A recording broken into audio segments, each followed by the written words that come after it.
Hoy es un día muy especial, les queremos dar la bienvenida a todos los compañeros que nos están siguiendo por Facebook, a los compañeros que son vecinos también de Ciudad Vieja, que nos dijeron que no se arrimaban, que nos iban a seguir a través de las redes. Ustedes saben que tenemos la responsabilidad como Comité Mandela de llevar adelante el acercamiento de diferentes temas de interés a la comunidad, no solamente a los frente amplistas, sino a todos los vecinos y vecinas que quieran enterarse de las diferentes temáticas. Hoy nosotros hemos organizado para este miércoles una jornada muy especial para comenzar a hablar sobre la ley de urgente consideración. Ustedes saben que el Frente Amplio junto al PIT-CNT y otras organizaciones están llevando adelante esa definición de si se va en contra de toda la ley, si se va en contra de alguno de los artículos. El Frente Amplio llevó su postura y se está dialogando al respecto. Nosotros luego, sea cual sea la definición del Frente Amplio, vamos a tener que llevar adelante entonces la recolección de firmas y para eso nos vamos a necesitar a todos, unidos, concatenados uno tras otro y así poder salir adelante y poder salir a la calle y defender la propuesta del Frente Amplio, que en estas cosas hay que entender mucho y es que no es para unos pocos o para unos sí y para otros no. Lo que acá se está tomando en cuenta cuando hablamos de la ley de urgente consideración es el bien de todos, el bien del pueblo uruguayo. El pueblo uruguayo no son solamente los que nacieron acá, sino los que viven acá. Y también, por supuesto, los temas que tienen que ver con el turismo, con las inversiones, con tantas otras cosas que no refieren exactamente al uruguayo, pero que también afectan a nuestro país. Por eso, luego, uno a uno, codo a codo, como ya lo sabemos hacer y sabemos que somos una marea de gente, podemos entonces salir a defender la postura que se marque a través de las diferentes organizaciones. Aquí estamos en la Ciudad Vieja, el Comité Mandela se trasladó hasta la peatonal Pérez Castellano de Ciudad Vieja, entre la calle Washington y la calle 25 de Mayo. Y desde aquí entonces estamos transmitiendo para todos ustedes y quiero presentarles a nuestros invitados de hoy. Tenemos a varios militantes del partido, vecinos que van pasando y que sé que se van a ir deteniendo también, pero los invitados de hoy comenzamos con las mujeres, es un tema de género. Patricia Peralta está con nosotros, le damos la bienvenida. Ella trabajó en el Ministerio del Interior, está muy relacionada con los temas que tienen que ver con las cárceles, sobre todo con los derechos de las personas que están en situación de reclusión, y también estamos con el senador Charles Carrera, quien también trabajó en el Ministerio del Interior junto a Eduardo Bonomi como secretario general, director general, si mal no me equivoco. Gracias, Patricia. Así que ellos dos van a ser los encargados de llevar adelante esta temática que ustedes van a ir viendo que se van a ir relacionando los temas de presupuesto y LUC porque están muy de la mano, ¿verdad? El presupuesto que se está discutiendo en este momento en la Cámara de Senadores, en la comisión que terminó ahora, hace un ratito nada más, está muy de la mano también con la ley de urgente consideración. Así que les pasamos a ellos el micrófono y espero que ustedes puedan disfrutar y puedan hacer sus comentarios también a través de Facebook. Le doy primeramente el micrófono a Patricia y ustedes se lo van pasando así van hablando. ¿Les parece? Bienvenidos a ambos. Bueno, buenas noches, muchísimas gracias a todos y a todas por estar y a los compañeros que nos están viendo por las redes. Dada la pandemia, vamos a tener que utilizar todas nuestras habilidades para militar desde cada lugar que podamos. Primero, parece de orden empezar con recordar que hoy es una fecha muy importante, que es el Día Internacional de Lucha contra la Violencia contra las Mujeres, y parece fundamental recordar que en discusión del presupuesto, en ocasión de la aprobación de la ley de urgente consideración, tenemos muchos eslogan y pocos resultados.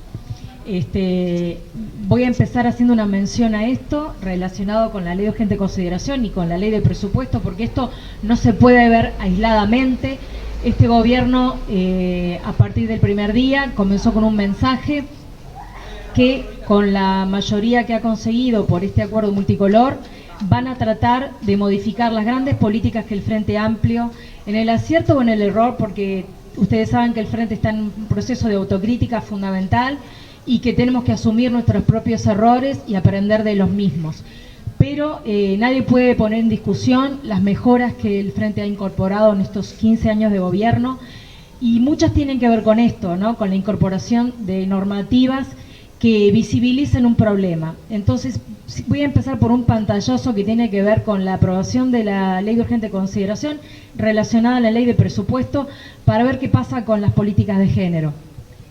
Por ejemplo, hay un informe de la ONU que vino, observó el proyecto de ley, y ya desde ese primer punto de vista reafirma reafirma las políticas que tiene este gobierno en cuanto a la diferencia de género, claramente hay un compromiso de la vicepresidenta en cuanto a la participación de las mujeres en política, pero ustedes claramente lo ven, la poca importancia que se ha dado a las mujeres a la hora de darles un lugar en los lugares de poder.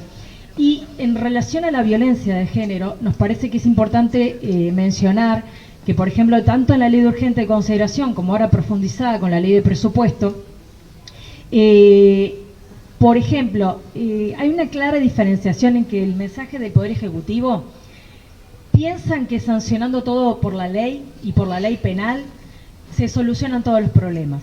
Y nosotros asumimos nuestra cuota aparte porque a nosotros nos llevó mucha discusión entender posiciones que a veces pensamos de una manera y compañeros que piensan de otra.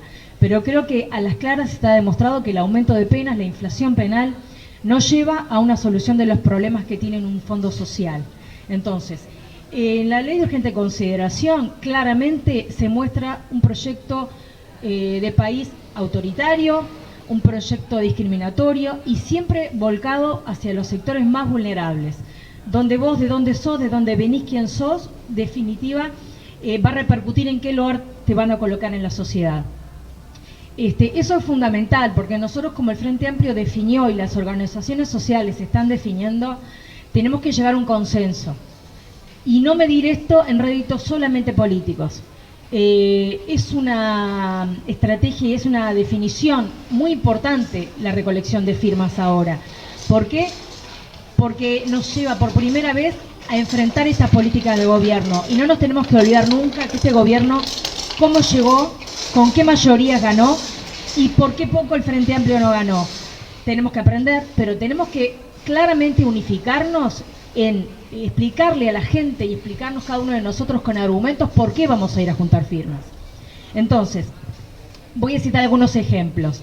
Si bien el gobierno en el proyecto presentó alguna iniciativa que tiene que ver, por ejemplo, con la destrucción de las tobilleras, siempre lo encaran desde el punto de vista penal, ¿no? Después Charles, que participó y participa directamente de estos temas, lo va a poder explicar en profundidad, porque aparte es abogado y tiene ese matiz que le va a poder explicar la normativa literal, ¿no? Pero nosotros claramente vemos que no se da solución en lo que verdaderamente para nosotros es la función fundamental. Por ejemplo, por estos proyectos de gobierno se les saca la posibilidad de contratación de ONGs. Entonces, ¿qué pasa?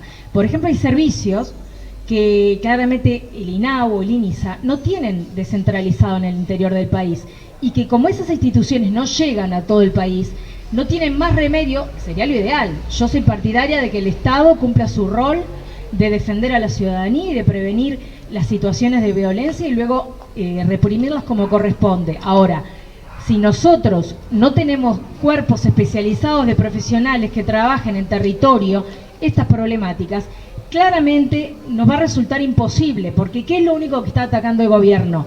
La represión de cuando el hecho ya se ocasiona.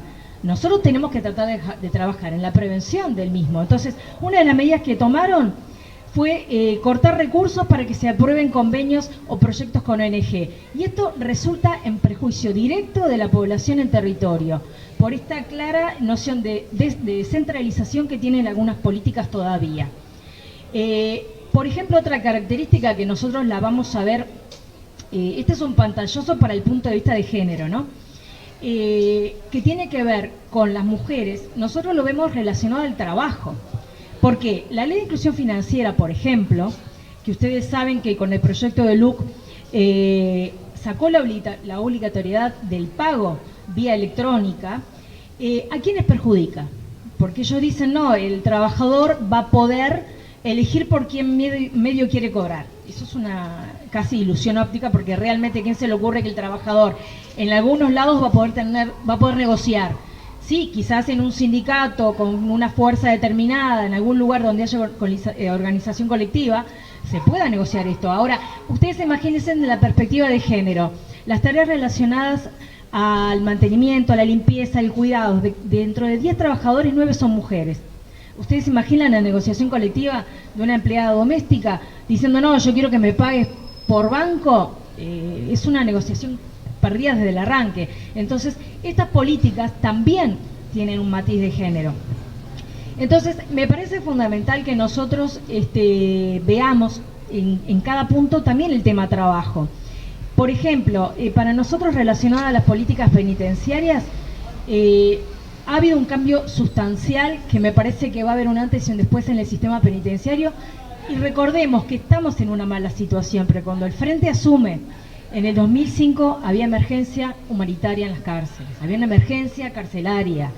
El país, que no es ajeno a la región y al mundo, atraviesa circunstancias en donde lamentablemente la violencia no está relacionada directamente a la situación social de las personas. La violencia está en las relaciones personales, en las relaciones de amistad, en las relaciones laborales. Nosotros no podemos ver como un hecho aislado la consecuencia de la violencia que está llevando a que los delitos se cometen con mayor violencia. No es casualidad. Hay un montón de factores que hay que analizar y en esto nosotros siempre insistimos en la multicausalidad, ¿no? En que no hay un solo factor que lleve a que la gente cometa un delito.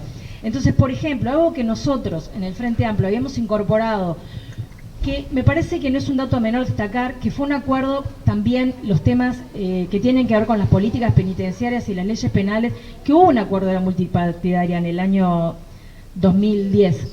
Entonces es fundamental que recordemos que lo que en su momento nosotros dijimos que tienen que ser políticas de Estado, que no puede ser que cada gobierno venga y cambie de librito como si tal cosa, algo que cuando nosotros acordamos en el 2010 entre el acuerdo multipartidaria, hoy ellos mismos lo están pasando por encima. Entonces el acuerdo multipartidario cuando te sirve y te dan un lugar, pero cuando somos gobierno se acabó el acuerdo de multipartidaria.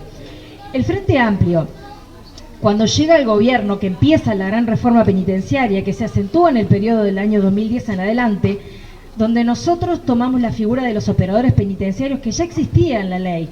Ya había un acuerdo, ya había un proyecto con Díaz Maynar, esto ya existía en el Uruguay, pero nunca se había utilizado. El Frente retoma la figura del operador penitenciario, ¿por qué? Porque no es algo que inventamos.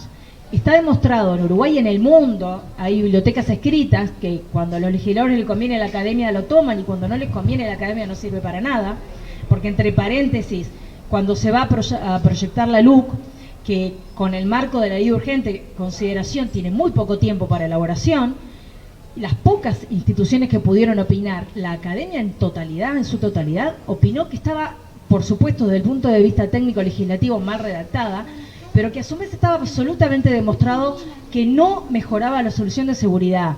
Entonces se metió por la ventana lo que por la puerta. El pueblo dijo que no cuando votó que no a la reforma que votó con las elecciones, ¿verdad? No a la reforma. Entonces, quiero rescatar esta figura del operador penitenciario porque este gobierno tomó una decisión que es incorporar 2.000 personas nuevas de trabajo en el Ministerio del Interior para tareas meramente ejecutivas. ¿Y qué resolvió? Que las plazas que se generen vacantes de los operadores penitenciarios se van a transformar en policía ejecutiva en el escalafón L.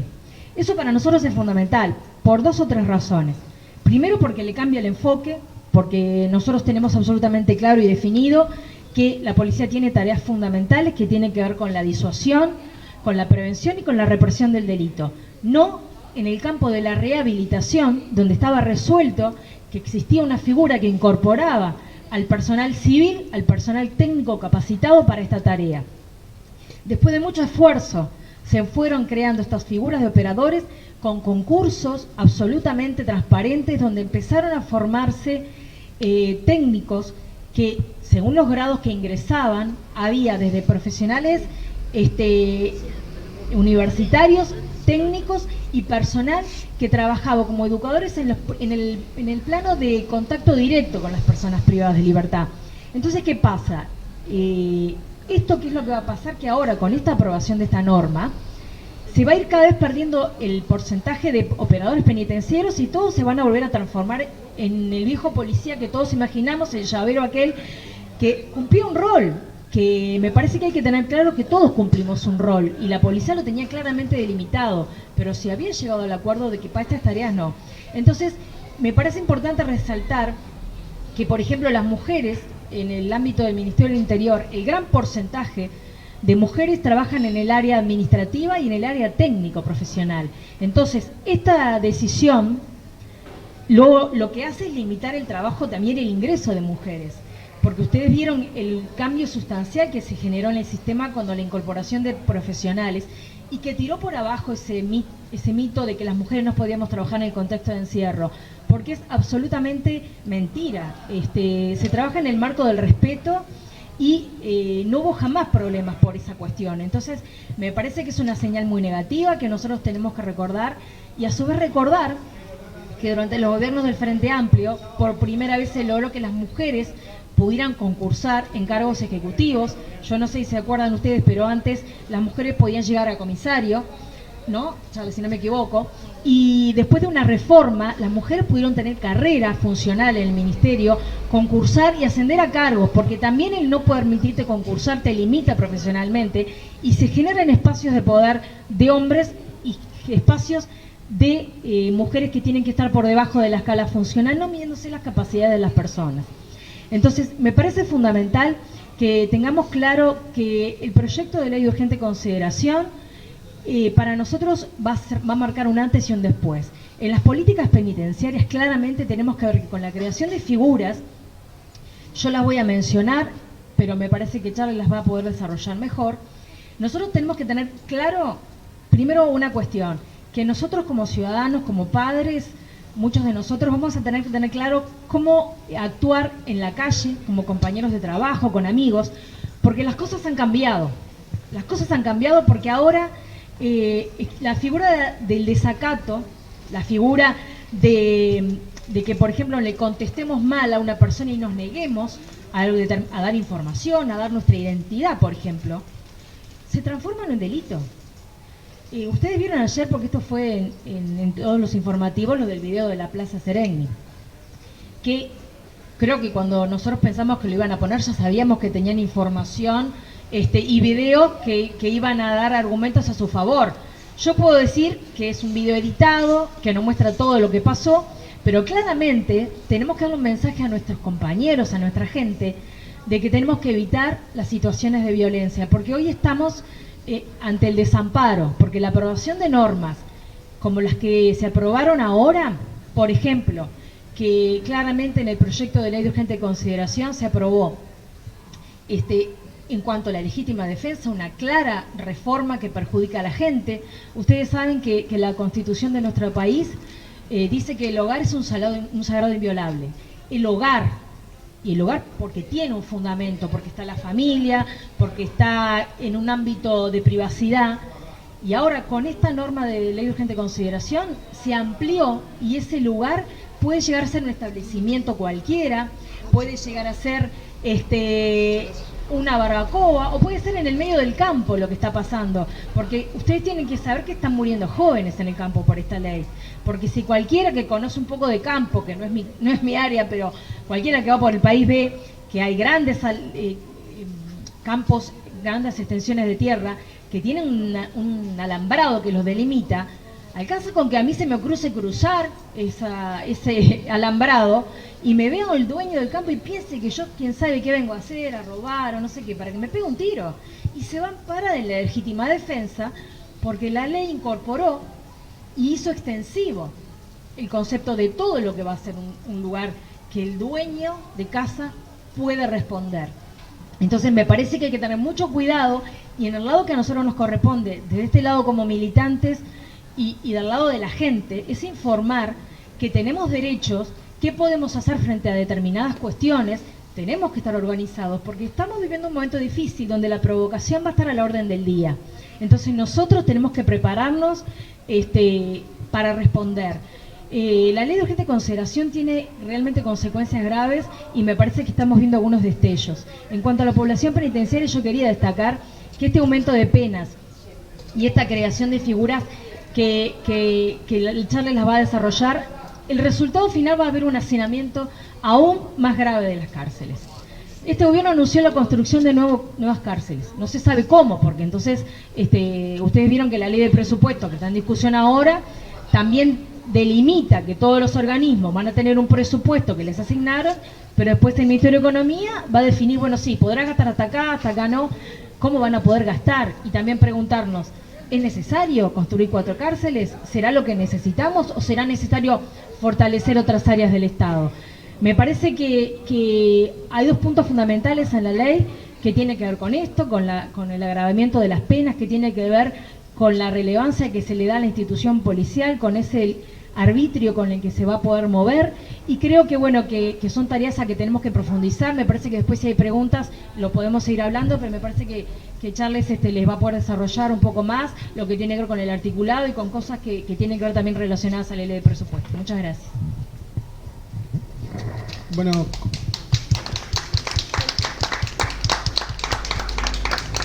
Bueno, compañeras, compañeros, saludar la actividad, porque en estos momentos de emergencia sanitaria, de pandemia, nos tenemos que seguir juntando con los cuidados, con la prevención adecuada, pero tenemos que seguir reuniéndonos, dialogando y enfrentar este desafío, como decía Patricia, porque nosotros como Frente Amplio ya definimos de impulsar un referéndum contra la ley de urgente consideración, y además estamos en un proceso muy importante. Tenemos grandes desafíos como Frente Amplio. Primero, el de ir al referéndum. Estamos discutiendo, estamos hablando con nuestros aliados sociales y definiendo cuál va a ser el contenido de ese referéndum. Esta es una ley que tiene consecuencias muy negativas, como decía Patricia, para todos nosotros.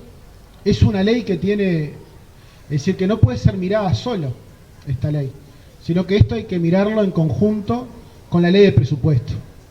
Es decir, la ley de urgente consideración inicia un proceso de falta de democracia, de falta de discusión, porque no se puede llevar adelante una reforma tan profunda en diversos ámbitos del Estado en 90 días. El proyecto de ley de urgente consideración tiene un objeto que es cuando existe una urgencia, una emergencia. En ese proyecto de ley no existe ningún artículo que haga referencia a la emergencia sanitaria que hoy estamos viviendo, como tampoco en la ley de presupuesto tiene ningún artículo que haga referencia a la emergencia sanitaria. Es decir, ellos llegaron con un objetivo que es reformar el Estado, pero no reformar el Estado en beneficio de las grandes mayorías. El objetivo de ellos es reformar el Estado en beneficio de unos pocos. Y esos pocos es lo que el presidente de la calle dice, el Maya Oro. Que la tesis del Maya Oro no es más ni menos que la síntesis de lo que decía el ministro de Economía del dictador Bordaberry y del dictador Gregorio Álvarez. Beig Villegas decía: para que el pobre sea menos pobre, el rico tiene que ser más rico. Esa era la filosofía.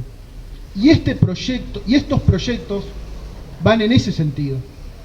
Van en el sentido de modificar, como decía Patricia, un conjunto de reformas estructurales muy importantes que llevaron mucho tiempo de discusión.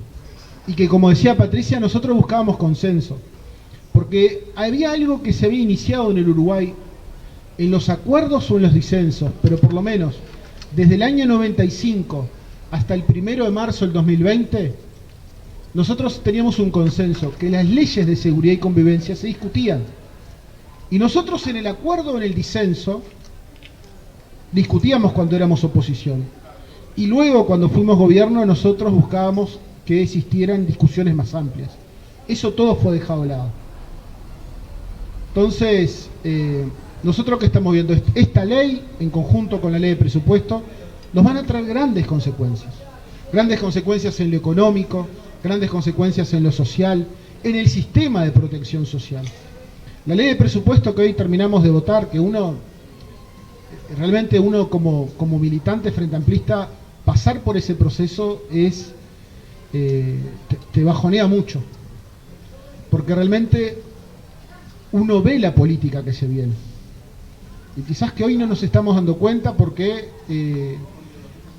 hay miles y miles de nuevos pobres, hay miles y miles de desempleados, quizás que nosotros no lo estamos sintiendo porque, bueno, estamos con el seguro de paro, nos estamos comiendo los ahorros, pero existe un gobierno que no está mirando y no está llevando en cuenta, no está tomando en cuenta lo que estamos viviendo hoy.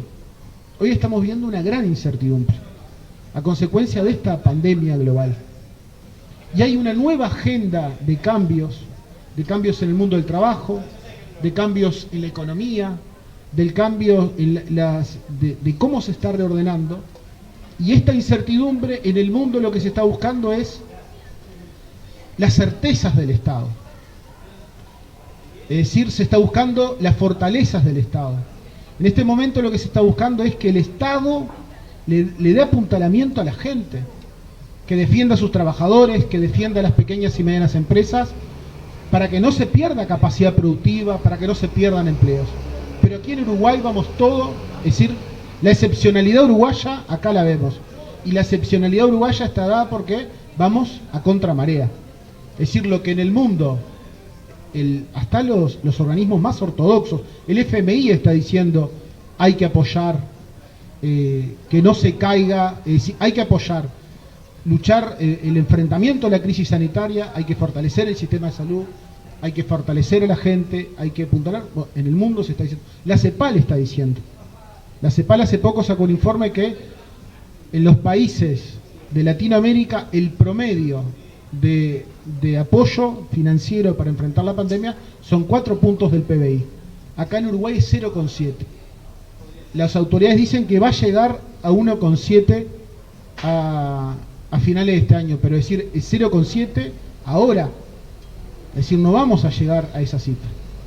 Entonces, ¿y eso por qué está dado? Es decir, ¿por qué nosotros, está bien, nosotros decimos, pudimos enfrentar la pandemia, pero ¿por qué la pudimos enfrentar? Porque el Estado tenía fortalezas, porque existía un sistema de salud, porque existía un sistema de protección social, porque existía un Ministerio de Desarrollo Social que tenía identificado a toda su población objetivo. Bueno, pero todo eso es el desmantelamiento del Estado. En la LUC lo vemos y en la ley de presupuesto lo vemos con mucho más fortaleza. Para que ustedes tengan una idea, la ley de presupuesto, y después voy a abocarme en la LUC, pero yo creo que la tenemos que analizar juntos porque son leyes que están relacionadas.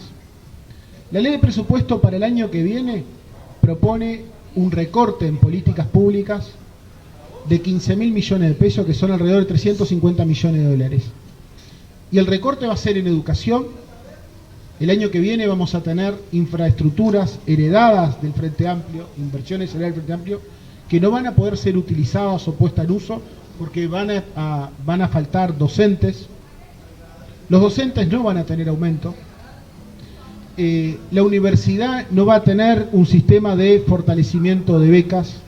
En vivienda, porque si hablamos de seguridad hay que hablar de vivienda también. En vivienda vamos a tener, ellos tenían un objetivo de 50.000 viviendas, o en la campaña anterior se acuerdan que la calle decía el asentamiento cero. Bueno, todo eso fue dejado de lado. El objetivo hoy, con suerte, podríamos llegar a 22.000 viviendas. Y lo peor de todo es que no está presupuestado, es decir, no hay recursos. Vamos a tener menos inversión en salud, porque si hay algo que en los gobiernos del Frente Amplio teníamos orgullo, era de cómo pudimos construir un sistema de salud, y ustedes acá en el barrio tienen un ejemplo que es el Hospital Maciel. Bueno, nosotros con este presupuesto se están incorporando 80.000 nuevos usuarios a consecuencia de que, bueno, de que perdieron el puesto de trabajo, que dejaron de ser FONASA y se incorpora al sistema de salud y no tenemos recursos. Bueno, eso es lo que nos espera con la ley de presupuesto. Y yo creo que cuando salgamos a buscar firmas y a hablar con la gente, también hay que decirle, este presupuesto no es pro empleo, porque no existe ningún artículo que hable de cómo incentivar el empleo.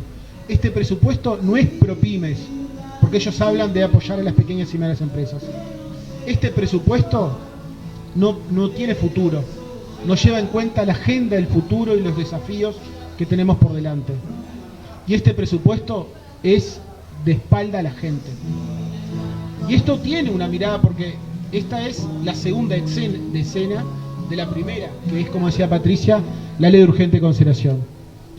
La ley de urgente consideración, nosotros la conocíamos al principio de nombre, era una propuesta. ¿Se acuerdan que en la campaña la calle decía que iba a llegar, iba a promover, iba a hacer un conjunto de reformas, no como hizo Macri en Argentina, sino que iba a ser buscaba que en 90 días esas reformas tenían que estar en funcionamiento.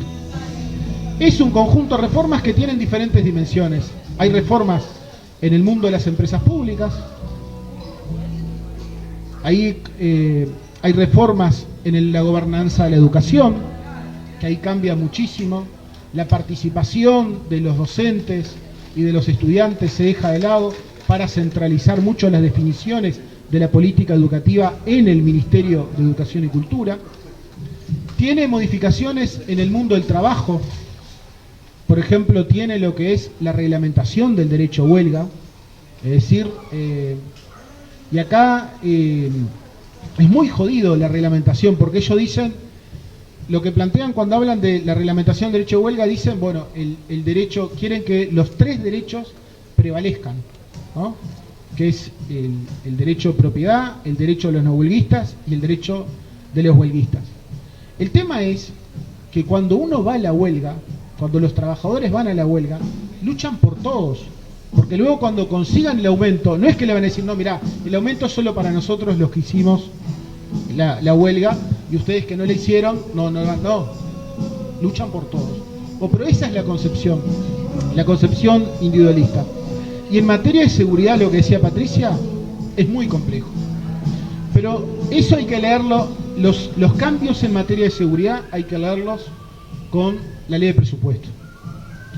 Nosotros, antes que lleváramos las reformas en materia de seguridad, nosotros teníamos lo que era una policía fuertemente militarizada, era una policía que heredada de la época de la dictadura, era una policía que tenía la lógica de la doctrina de seguridad nacional. Es decir, hasta el año 71 no existía una policía nacional. La policía nacional se crea, la ley orgánica se crea, porque bueno, había que ir rearmando el Estado para lo que se venía, que era para una policía que esté subordinada a los militares, y era una policía que llevara adelante esa represión contra el pueblo que se venía y que la sufrimos luego. Esa ley orgánica nosotros la dejamos de lado, y la concepción que tenía esa ley orgánica se llamaba la concepción del orden público, porque el orden público, que ahora se lo vuelve a reinstalar en la ley de presupuesto, nosotros las reformas que hicimos decíamos, la policía estaba para proteger a la persona, la policía está para permitir el desarrollo de las personas en sociedad, de disfrutar los beneficios de vivir en un Estado de Derecho. Eso estaba en la ley orgánica, que ahora se está derogando en la ley de presupuesto, y se vuelve esa vieja concepción, porque en definitiva, ¿qué es el orden público?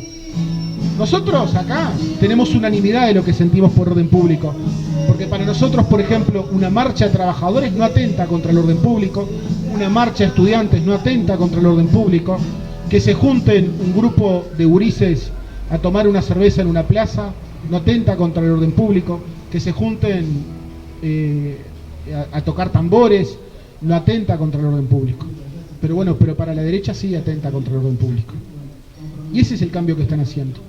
Y nosotros no podemos tener una institución que tiene el monopolio de la fuerza pública a través de una concepción, esa concepción de que depende el jerarca de turno cómo se interprete, qué voy a entender yo por orden público. Entonces, ese es un cambio profundo. Y eso está atado con las modificaciones que decía Patricia. Porque en la ley de urgente consideración te cambian lo que es la legítima defensa. Que antes existía la legítima defensa en el Código Penal de la década del 30 y estaba bien determinado. Porque si alguien nos viene a atacar a nosotros, a cualquiera de nosotros tenemos el derecho a defendernos. Es un derecho natural al ser humano el defenderse, el ataque. Pero ahora te cambia las reglas de la legítima defensa.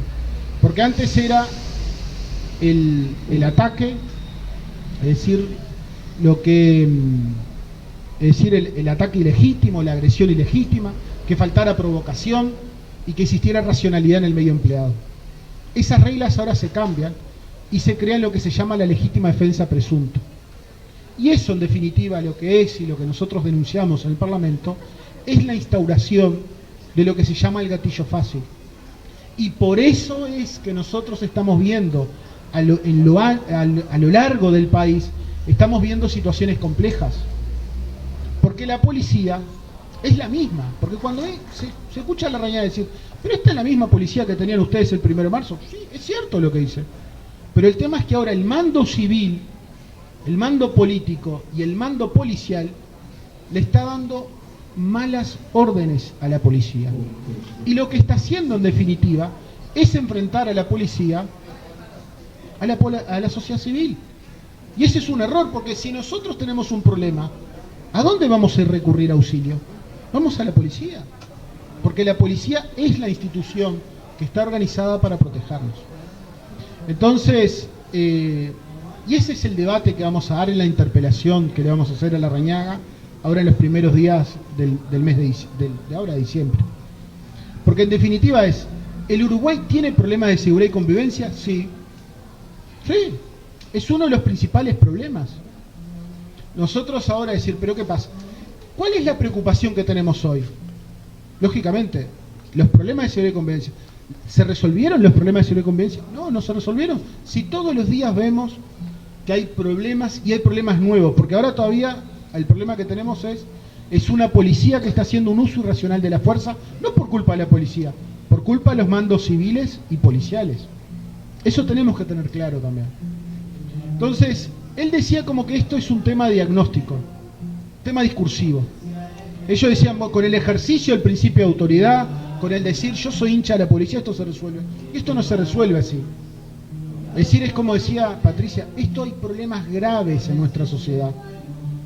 Es decir, hay problemas muy graves, el problema de la seguridad es multicausal, pero además a eso se ata un tema, que son los temas culturales.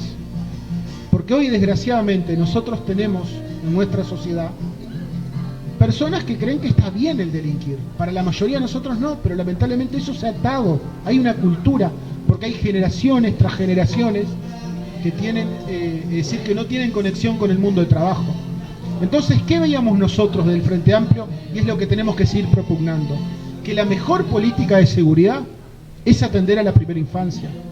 Porque si nosotros atendemos el desarrollo de ese niño o niña y de 0 a 3 años no vive situaciones de violencia, lo que vamos a lograr es que vamos a tener ciudadanos, habitantes con muchas más habilidades.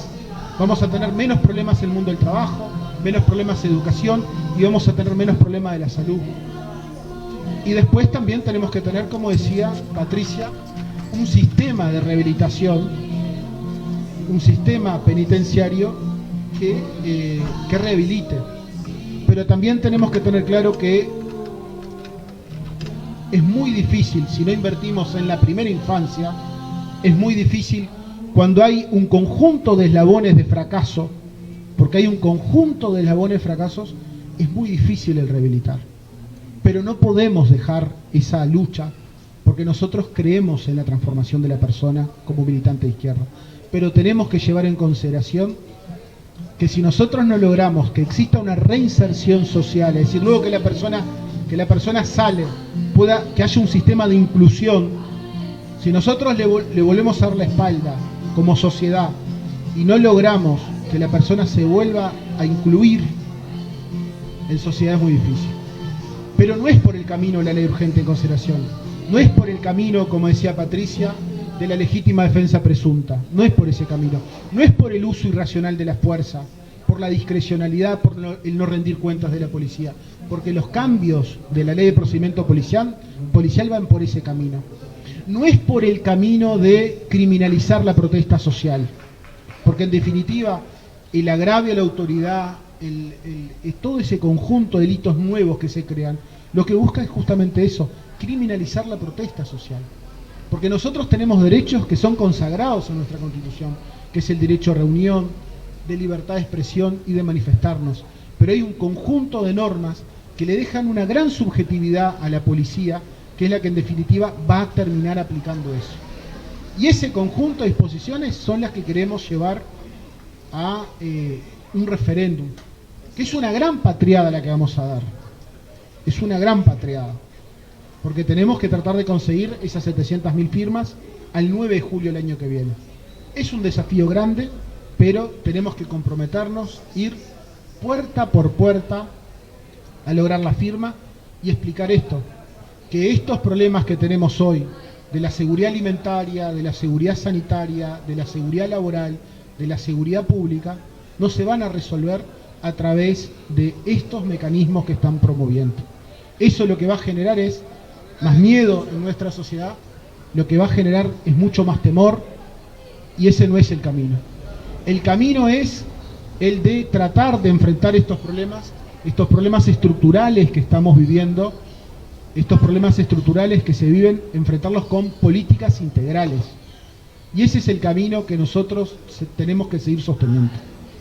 Es decir, la mejor política de inclusión es el trabajo, es la vivienda, es la salud, es el atender la primera infancia, y esos son los recortes que vamos a sufrir en esta ley de presupuesto, que lamentablemente lo vamos a sentir con mayor intensidad a partir del año que viene, que es cuando vamos a vivir las consecuencias directas de ese gran ajuste que se está haciendo. Y ese ajuste va a caer sobre los trabajadores públicos, sobre los trabajadores privados, que a partir de mediados del año que viene van a perder, cuando vayan a negociar el nuevo salario, van a tener que negociar, el aumento se va a descontar el achique del Producto Bruto Interno, que es lo que en definitiva se negoció, es lo que se va, y en definitiva también los jubilados y los pensionistas, porque en definitiva los aumentos de la jubilación y pensión se definen a través de los aumentos públicos y privados. Es un desafío grande el que tenemos, compañeras y compañeros, pero vamos a estar firmes y tenemos que buscar alianzas y hacer síntesis. El Frente Amplio ya definió en el Parlamento, a través de su mesa política, cuál era el posicionamiento político, pero ahora, bueno, tenemos que ir al encuentro del movimiento social, de los diferentes integrantes de la intersocial, pero también no nos olvidemos que tenemos que ir al encuentro de la gente.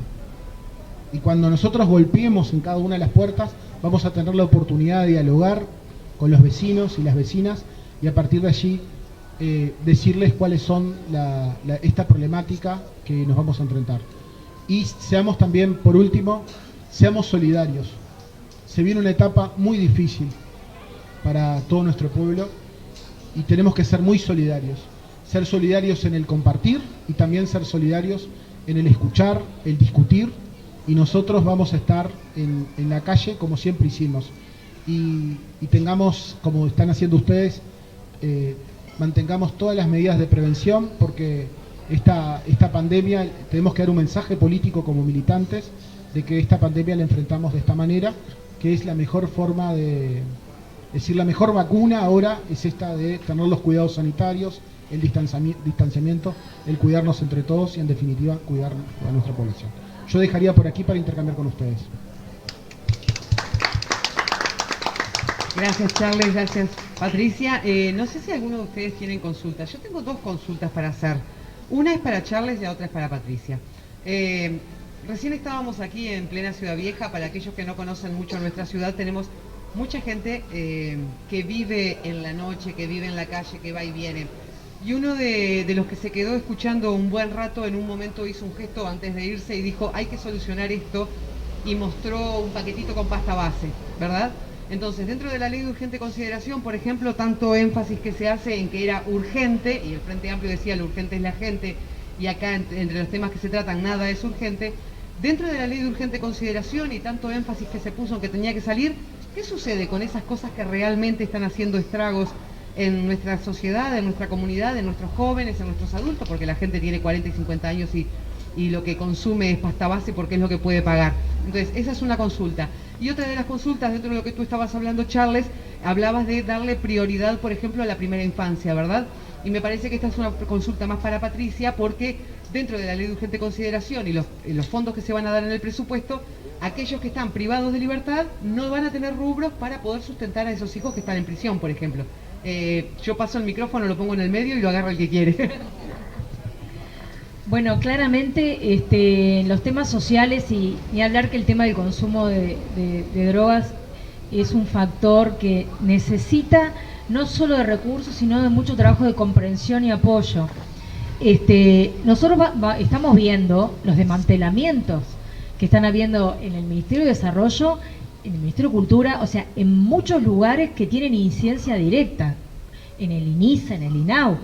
Claramente, la población que está sufriendo estas consecuencias es la que está en condiciones de vulnerabilidad. Entonces, cuando el gobierno, ustedes están viendo que claramente no son las noticias más importantes en la prensa seguramente, pero porque bueno, esta es una discusión que con la ley de medios veremos también más adelante, las privatizaciones, o sea, tenemos que tener claro, por ejemplo, que los entes del Estado, como ANCAP, como Antel, como UTE, aportan a rentas generales, de rentas generales se sacan las platas que se necesitan para los fines sociales, porque está claro que el Ministerio de Salud Pública, el Ministerio del Interior no generan ganancia, ¿no? Entonces tenemos que sacar la plata de algún lado y si nos llevan lo que más ganancia nos da, nos preguntamos de dónde vamos a sacar la plata, ¿no? Entonces todo está unido, por eso es lo que decía con Charles, la ley de presupuesto no se puede ver descolgada de la LUC, todo tiene un hilo conductor, que es privatizar, que es sacar fondos a la población que está en condiciones de vulnerabilidad. Y en cuanto a las adicciones, me parece claro, nosotros, por ejemplo,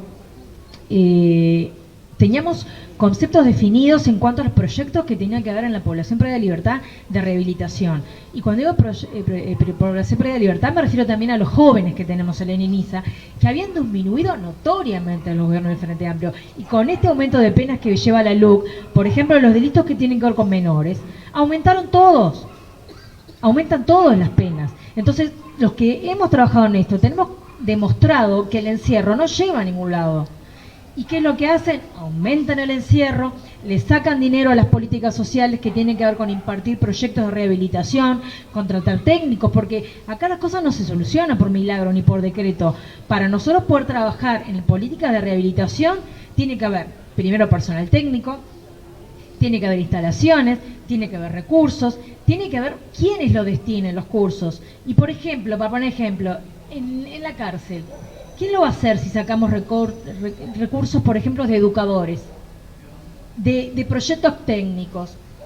Nosotros tratamos de fortalecer, el Uruguay tuvo como nunca, en los años de gobierno, que no es casualidad, tuvimos organismos internacionales que dieron mucho dinero para el Uruguay, pero no porque estábamos haciendo por de beneficencia, nos dieron porque nosotros habíamos empezado un proyecto de reforma de la seguridad y del ámbito penitenciario como nunca. Entonces los organismos apostaron al Uruguay y se retiraron hace unos años porque el Uruguay había empezado un camino. Ahora no va a haber un peso para el Uruguay, y menos para estas políticas que los organismos internacionales están absolutamente ratificando que las políticas que está implantando este gobierno no conducen a nada. Entonces, no vamos a tener recursos del extranjero y no vamos a tener recursos propios. Y la pandemia, que nos va a cobrar una factura a nivel mundial, va a ser lo suyo. Ahora, no tomemos como excusa que todo es por la pandemia, porque ahora toda la pandemia es toda la pandemia. La pandemia va a ser una parte. Que, por ejemplo, estábamos hablando con unos vecinos acá. Obvio, el turismo al Uruguay le ha dado divisas impresionantes en todos los años, donde Uruguay ha salido al mundo. Y bueno, estamos en una época de recorte, hay que ingeniarnos. Pero la pandemia no lo es todo. Si nosotros cortamos fuentes de trabajo, si echamos personal del MIDES, si no contratamos civiles en las instituciones, recortamos proyectos de las ONG que están trabajando con la población en condiciones de vulnerabilidad, porque el Estado, como teníamos recortes en algunos lugares, no pudimos llenar de concursos de profesionales, y cuando no se puede, se destinan acuerdos con ONG, con instituciones preparadas para trabajar en estas poblaciones. Y ahora que se recorta todo, no le echemos la culpa a la pandemia. Los recortes son profundos y los recortes siempre tienen que ver con esto. Entonces no nos olvidemos de que va a traer consecuencias nefastas por el recorte de las políticas sociales. No sé si responde un poco a tu pregunta, pero me parece que viene por ahí. Ahora, justo lo agarraron ahí. disculpe que... No, no, no, no, una cosa que me ha quedado, porque va en la línea de lo que decía Patricia y lo que decía Isabel. Es decir, nosotros defendemos una concepción que es una concepción vieja y ballista de que el Estado es el escudo de los débiles. Es decir, los débiles son los que necesitan el Estado, los que menos tienen, porque el que más tiene se defiende. ¿Se acuerdan que yo les dije la frase de Bey Villegas, que es la síntesis del Maya Oro? El viejo Valle Ordóñez, cuando va a Europa, es decir, entre sus dos presidencias, le manda una nota a su amigo Domingo Arena y le dice que para crear esa sociedad hiperintegrada, ese pequeño país modelo que él quería, él decía, para que los pobres sean menos pobres, los ricos tienen que ser menos ricos. Vieron que es decir, es totalmente opuesto. Y esa es la construcción y eso es lo que tenemos que defender. Acá hay un debilitamiento del Estado. Y lo que nosotros vemos ahora en la ley de presupuesto, es decir, uno en la ley de presupuesto tiene que poner negro sobre blanco lo que prometió en la campaña. Y uno lo que ve ahora es que hay todo incumplimientos de campaña. Ellos decían que iban a atender las personas con problemáticas, es decir, con problemas de adicciones, que les iban a dar una visión de salud, pero no. En la LUC lo que vemos nosotros es que van por ese modelo punitivo. Y si tú sacás a una persona que hoy está en situación de calle y tiene problemas de adicciones y lo pones en la cárcel, en realidad lo que estás haciendo es cambiar el problema de lugar. Pero si tú no le das un tratamiento adecuado, en realidad no vas a solucionar el problema. Está comprobado en el mundo que lo que tenemos que ver, que ahora nosotros tenemos como senadora suplente nuestra del Frente Amplio, Graciela Barrera, que es la presidenta de la Asociación de Víctimas del Delito. Yo estoy en una comisión que es la Comisión de Seguimiento del Sistema Penitenciario. Cada vez que tengo que entrar yo pido licencia y entra ella. Pero ella va con esta lógica, es decir, que tenga esta mirada, es decir, ella sufrió las consecuencias del delito y ella entonces va con otra mirada en lo que tiene que ver con la rehabilitación. Entonces, ella ahora está trabajando con un proyecto de justicia terapéutica. Es decir, está comprobado en el mundo que la mejor forma para atender la problemática de las adicciones, en vez de que si una persona, porque vieron que nosotros tenemos debe haber más de 13.250 personas privadas de libertad ahora, que es como que estamos en el tope de las Américas. El 60%, o entre 50 y 60%, son personas que cometieron hurto. Es decir, porque está vinculado con el tema de las adicciones. Si a esa persona la condena es iniciar un proceso de rehabilitación, es la mejor inversión para el Estado. Mejor inversión para ella porque, es decir, ella se va a comprometer con pasar por un proceso terapéutico y es un mejor proceso para el propio Estado. Es decir, porque va a poder lograr la rehabilitación de esa persona. Es decir, lamentablemente en estas leyes no hay un sistema de atención sanitaria a estas personas, hay que trabajar. La Rañaga habla del plan Dignidad, que uno en los hechos, uno con el nombre comparte. Es decir, el Frente Amplio comparte el plan Dignidad, pero pasa que para ir por un proceso de plan Dignidad, lo que uno tiene que hacer es invertir en el sistema penitenciario. Y acá hay un recorte en el presupuesto del Ministerio del Interior. Es decir, uno puede compartir, hay 3 cárceles que están en el centro de las ciudades. El objetivo nuestro sería cerrar esas cárceles y abrirlas en otro lugar. Es necesario sacarlas del centro de la ciudad y tener una infraestructura adecuada. Es decir, pero eso no está financiado. Y después lo mismo es lo que tiene que ver con la primera infancia. Nosotros decíamos que es la mejor inversión, pero nosotros acá no tenemos recursos para invertir. Es decir, la primera infancia no está priorizada en este presupuesto. Y hay un desmantelamiento de los programas, como decía Patricia, del MIDES. Entonces lo que uno ve es que aquella propuesta de campaña ellos decían algo así como apoyar a los débiles, no los están apoyando. En realidad los están dejando a la intemperie a los débiles. Es decir, no hay políticas de apoyo al que menos tiene. Ellos decían, nos comprometemos a mantener el ingreso de los trabajadores, que no pierdan capacidad. Nos comprometemos a mantener las políticas sociales. Nos comprometemos a que el Estado proteja a los débiles, pero no vemos nada de eso en la LUC y en la ley de presupuesto.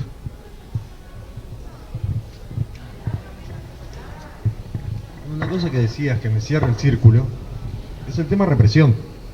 Digo, ¿cómo primero le doy a la policía ese poder para reprimir? Lo preparo para reprimir, porque con lo que voy a hacer, con el presupuesto y con la LUC, el estallido social que se me viene es imparable. Entonces, como yo sé lo que voy a generar, primero digo, muchachos, ahora ustedes son malos, ahora tiene que decir señor agente, el que suba la voz es desacato, y yo creo que la gente en la promesa esta de vivir sin miedo y la policía en la calle y todas las cosas, que se comió la pastilla, no está pensando en eso, digo, o sea, y hoy por hoy, con la juntada de firmas y lo de ir en contra de la LUC, digo, creo que el tiempo, a pesar de que hemos no perdido, ¿no?, que se nos ha ido tiempo de este trabajo, nos vamos a encontrar con la realidad en marzo, que ahora estamos de paraíso. En este momento estamos de paraíso. Para mí en marzo esto se cae a pedazos. Con el tema de la salud, mutualistas, hoy, ¿no?, todo el mundo está preocupado por el tema de salud, pandemia, y se está diciendo a la gente que no le van a renovar los contratos porque la gente se quedó sin FONASA, o sea, el caso de médica uruguaya, no sabe qué va a hacer el día que no tenga la plata de FONASA. Por todas las campañas que hizo son con gurises, jóvenes, y sin órdenes y no sé qué. Creo que el estallido social que se viene, digo, saladísimo. Y las represiones que pueden venir a eso, a ver cómo nos paramos nosotros, ¿no? Digo, ¿cómo la ven eso?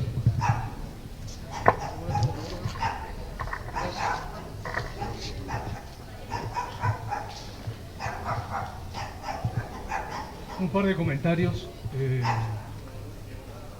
porque estuve hace unos días en un taller de seguridad de la huella y Gustavo Leal decía lo que pasó, los videos que tuvimos, la posibilidad de ver sobre lo que sucedió en Salto con un grupo de profesores que estaban pintando, es prácticamente un taller de lo que todos deberíamos hacer cuando generamos un evento cualquiera. Por ejemplo. Es decir, ver, primero que nada, tener presente cuál es el fin del evento. Y que nada nos distraiga de ese fin. Y a su vez, lo que pasa luego en la Plaza Seregni es también un taller de lo que no se debe hacer. Y bueno, respecto de esto, yo te quería preguntar, porque tú hablaste de legítima defensa presunta. Bueno, lo que quería preguntarte era, ¿a quién le sirve ese concepto creado? ¿A la policía, a los civiles, a ambos o solo a uno de estos grupos?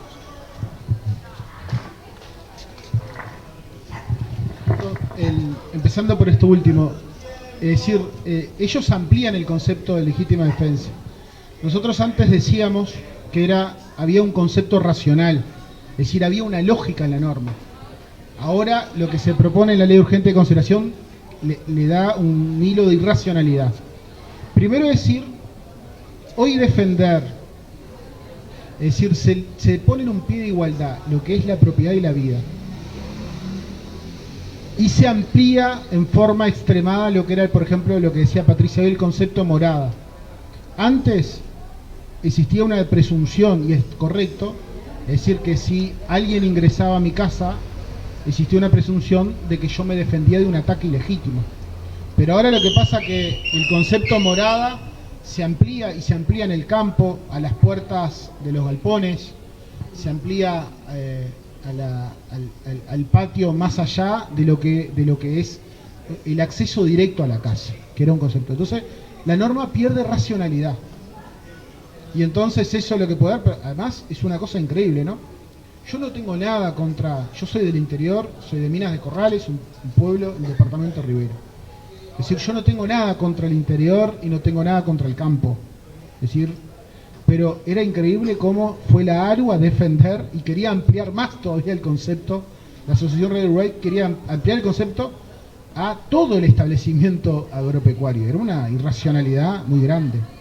Es decir, ¿hay problemas de seguridad y convivencia? Sí. ¿Hay que enfrentarlos? Sí. No, se enfrenta de otra manera y no yendo por el lado de la irracionalidad.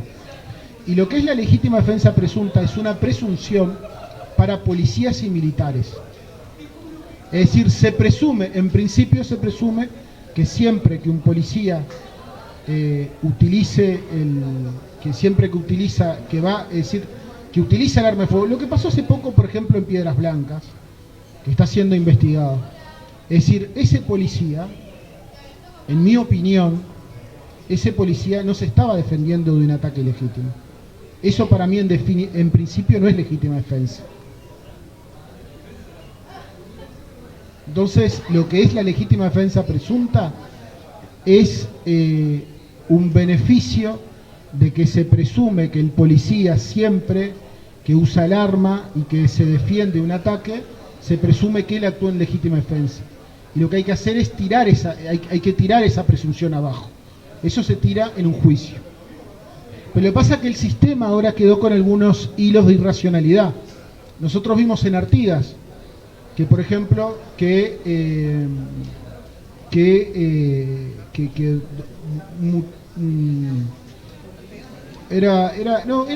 un muchacho que estaba cometiendo abigeato, que venía con unas orejas carneadas.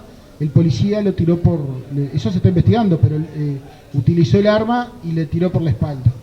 Hace poco en Artigas también rompieron es decir, estaban haciendo estaban haciendo un control policial. Unos gurises rompieron el control policial y dos policías dispararon, porque está aparentemente la pericia del ITF, lo que dice es que hay dos armas que dispararon, y muere una persona. Lo mismo pasó ahora hace poco, es decir, dos personas en Durazno, dos hermanos iban a cometer un abigeato, que no está bien. Nosotros no estamos defendiendo el delito, pero un policía realizó 4 disparos, esa persona tenía un problema cardíaco, tuvo un infarto.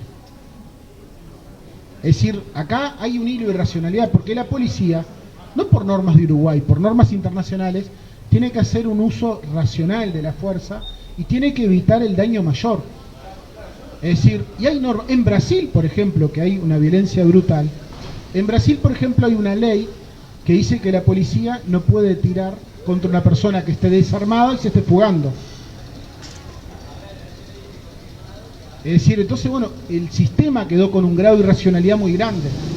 Porque hay algo que nosotros tenemos que es algo libertario del ser humano, es que uno, si te tratan de llevar preso, vos te vas a tratar de escapar.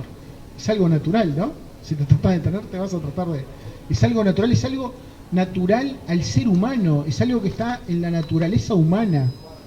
Entonces, estas leyes en Brasil, que hay un problema de violencia brutal, te dice que si la persona se va en fuga desarmado, vos no le podés repeler con un disparo. Entonces, eso es lo complejo de la irracionalidad, toda la irracionalidad del sistema. Y lo otro... Claro.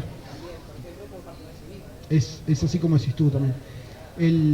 Es decir, quedó con una irracionalidad el sistema, y por eso es que hay que tratar de tener la racionalidad. Pero hay una cosa, toda la academia, lo que decía Patricia, y toda la academia dijo que las modificaciones de la ley de urgente consideración son malas, pero lo dicen profesores que no son frente amplistas, dicen profesores que son blancos. Es decir, Naciones Unidas vino, el alto comisionado, que es el representante de Naciones Unidas para América del Sur, dijo: con estos cambios, es decir, lo que vamos a tener es más problemas de seguridad, porque se va a generar más violencia. Y lo otro es una cosa que nosotros tenemos que tener claro, y ya termino y ya se lo doy a Patricia. Una cosa es, nosotros tenemos que volver a ser como militantes lo que hacíamos antes. Cuando salimos a militar tenemos que tener un compañero encargado de seguridad. Cuando salimos de pintada tenemos que tener un compañero que sepa que de este comité salieron 4 compañeros que van a estar en tal esquina. Los compañeros tienen que tener la cédula y tienen que tener un referente, si pasa algo, para avisarles. Nos tenemos que empezar a volver a tener viejos cuidados que antes teníamos. Y lo otro es, que es un aporte para nosotros. Es decir, está existiendo una lógica, y yo lo escuché a Sanguinetti con esa lógica, y lo escucho a Larrañaga, y eso a mí me ha enojado mucho, que es que él dice, yo soy el hincha de la policía, y los que estaban antes son un grupo de fracasados que no hicieron nada por usted. Le manda un discurso político delante de todos los comisarios de Montevideo y el jefe de policía de Montevideo, que luego los 2 o 3 días lo destituyó, ¿no? Pero le manda todo un discurso político. Entonces tengamos cuidado, que acá hay una lógica que están tratando de hacer, que es de enfrentamiento social entre la sociedad civil y la policía.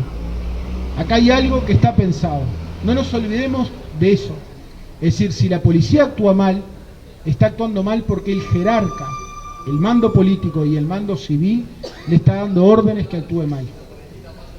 Tengamos cuidado de eso, porque acá hay una lógica desde la derecha que está tratando de imponer ese enfrentamiento. Porque ¿qué necesitamos nosotros? Que la policía esté enfrentando al delito, es que esté reprimiendo el delito, no a la sociedad civil, porque la sociedad civil en una sociedad democrática tiene derecho a manifestarse libremente, a reunirse y a reivindicar, porque los grandes avances de la humanidad se dieron a partir de la lucha, de la reivindicación. Digo, hoy estamos el 25 de noviembre, el 8 de marzo, es decir, el reconocimiento de derechos, la ley de aborto, pero los avances en los derechos del trabajo, es decir, los grandes avances se dieron así. Muy brevemente quiero decir 2 o 3 cosas. Primero, lo que hablaba Charles, que yo estuve en el taller también, porque bueno, lo organizó la comisión de organización. Tenemos que cuidarnos entre los compañeros, pero fundamentalmente por 2 o 3 cosas. Primero, porque tenemos que aprender de nuestra historia. Sabemos cómo se reprimen las organizaciones sociales, la protesta, y fundamentalmente porque sabemos de los mecanismos de infiltración. Entonces, no dudemos de los infiltrados en los actos políticos, en las manifestaciones, cuidemos a nuestros compañeros, y la mejor manera de cuidarlos es también no provocar y no reaccionar frente a cualquier cosa enseguida.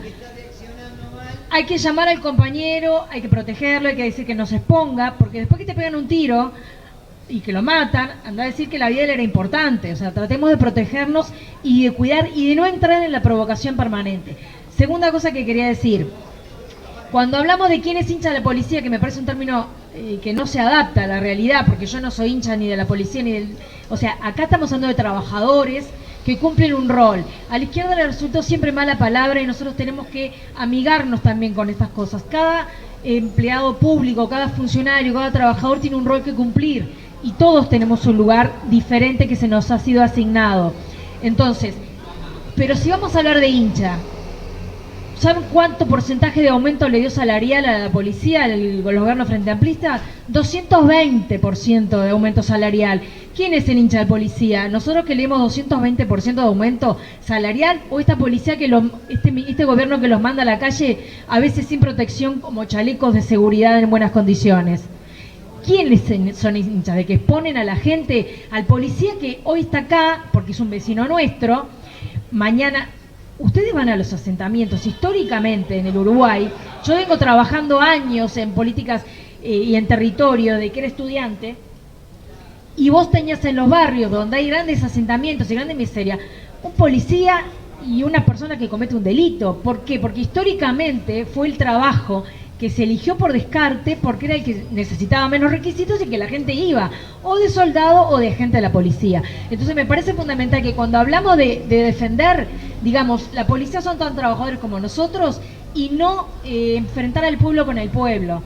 Nosotros no tenemos que confundir de qué lado están los trabajadores y de qué lado está este gobierno y de qué lado está el frente. El frente siempre estuvo con los trabajadores, con los estudiantes, con los movimientos sociales. Y algo que hay que hacer autocrítica, me parece, es que nosotros como Frente Amplistas, las derrotas sirven para eso también, para aprender y para valorar lo que perdimos. Entonces, tratemos de reconquistar el gobierno de a poco y explicándole a la gente qué es lo que estamos perdiendo con estas normas. Entonces, me parece que nuestro trabajo como militantes de hormiga es organizar charlas en las casas, en los vecinos, en el trabajo, porque ahora vamos a empezar a ver los efectos, y no de la pandemia, de este gobierno que no invirtió donde tenía que invertir. Gracias, compañeros. No sé si tienen más dudas, pero... ¿Alguien de los que está presente que quiera hacer alguna consulta? Nosotros en realidad queremos agradecerles muchísimo que hayan estado aquí. Queremos recordarles a quienes nos están viendo por allí de que esto queda colgado, por supuesto, en la página de Facebook y que además después vamos a seguir haciendo diferentes reuniones desde el Comité Mandela, que ya el año pasado no cerramos durante el verano. Este año me parece que venimos de la misma manera, que no vamos a cerrar. Así que bueno, seguiremos entonces semana a semana o cada 15 días aproximadamente haciendo este tipo de encuentros para llevar las diferentes temáticas que son de interés para los Frente Amplistas y para toda la ciudadanía. Les agradecemos a Charles Carrera, al senador, a también Patricia Peralta por haber estado con nosotros. Muchísimas gracias y gracias por acercarse hasta la Ciudad Vieja y al Comité Mandela. El saludo para todos y a los que están presentes.